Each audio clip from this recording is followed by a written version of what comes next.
The frost hadn't yet melted from the sidewalk when Dr. Elise Monroe stepped from her silver Toyota Avalon into the courtyard of the Richmond Federal Justice Complex.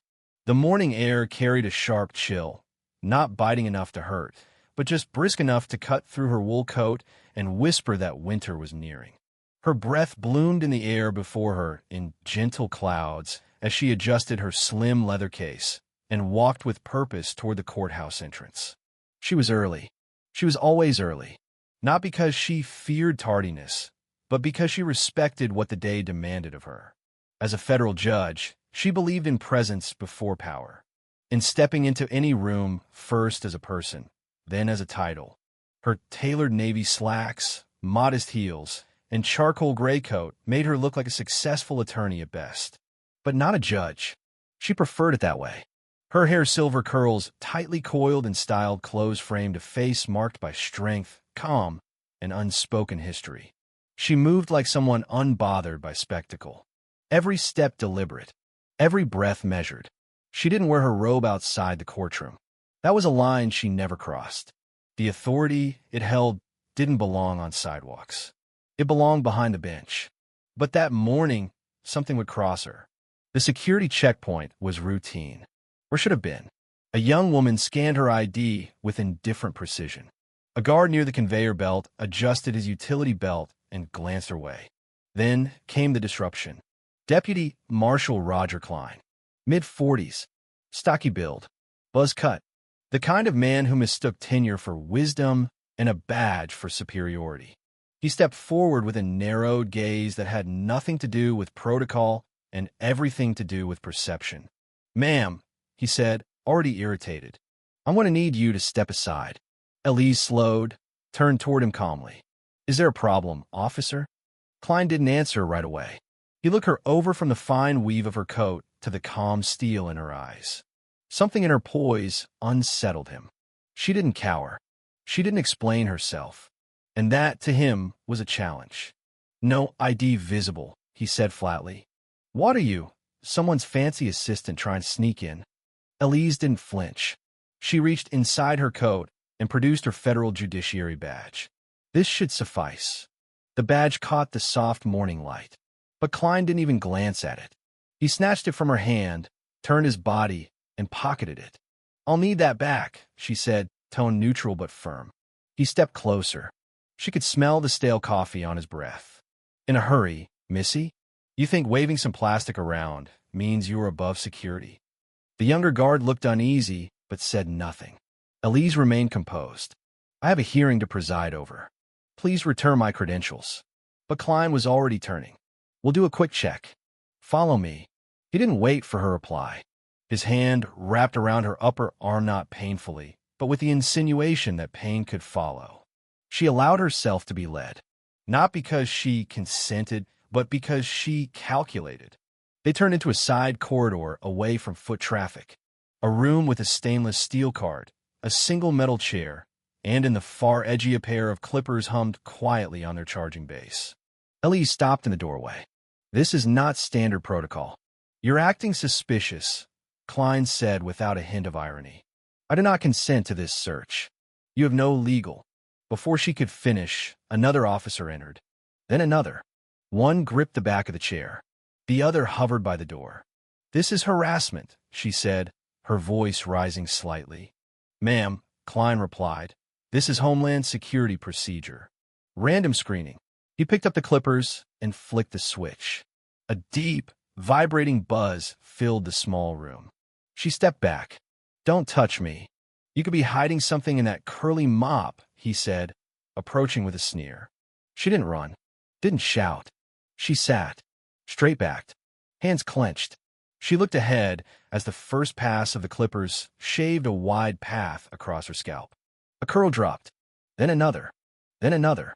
She focused on the far wall, each lock falling like a piece of her self-history, dignity, silence. Her eyes burned, but she refused to blink. One of the men chuckled. "Looks better already. Now you look like someone who knows her place," Klein said, brushing hair from his uniform sleeve. Elise finally spoke. "You'll regret this." "Sure," he said smugly. "You people always say that." They opened the door. Courtroom's down the hall. Don't be late. She stood slowly, gathered her badge from Klein's desk without a word, and walked out. Her head tingled. Her steps echoed. But it wasn't shame in her spine. It was fire. 10 minutes later, Deputy Marshal Roger Klein would be standing in the back of Courtroom 2D, watching the same woman he had humiliated take the bench. She didn't enter with fanfare. She walked the aisle like any other morning. People stared, some with confusion, others with quiet horror. Her hair, what remained of it, was uneven, raw, but her posture hadn't changed. She reached the bench. Her robe lay folded across her chair. No one moved to assist her.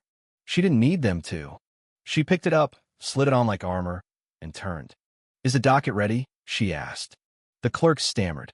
"Why, yes, Your Honor." "Good." She lowered herself into the chair. "We begin with case number 472C. Commonwealth versus Richmond Police Department. Charges: excessive force, civil rights violations, abuse of power." Gasps rippled through the room. Klein's mouth opened slightly. He tried to retreat, but found his legs unmoving. Elise didn't look at him. A retired Army veteran took the stand, arm in a sling, voice trembling. He described being shoved during a protest. Another woman described being tackled while filming an arrest. Elise listened. Calm, professional, unflinching. Then she called for recess. The room emptied in murmurs, except for a fewer clerk, 2 bailiffs, and Deputy Marshal Klein. "Step forward," she said, still seated. Klein hesitated. "I said step forward." He moved slowly, awkwardly, each footfall sounding more like a judgment. "State your name for the record." "Roger. Roger Klein." "How long have you worked security in this building?" 15 years, he said, voice barely above a whisper. "And in that time," she asked, "how many women have you detained without cause?" "I didn't." He stopped, swallowed. "You didn't know I was a judge?" Her voice was sharper now. "And if I hadn't been?" He had no answer. 12 complaints, Officer Klein. Buried. Suppressed. Forgotten. Until today. She stood. "Effective immediately, you are suspended. Formal charges have been submitted to the Department of Justice. You are to be removed in handcuffs, placed under federal investigation, and barred from any future position in law enforcement. Not because I'm a judge, but because I'm a citizen. This is my courthouse, too." The cuffs snapped shut. He was let out, and no one clapped. Because justice doesn't always roar. Sometimes it whispers, and the silence is deafening. The following days spiraled quickly. The footage of the haircutting incident leaked. A clerk had filmed it on her phone.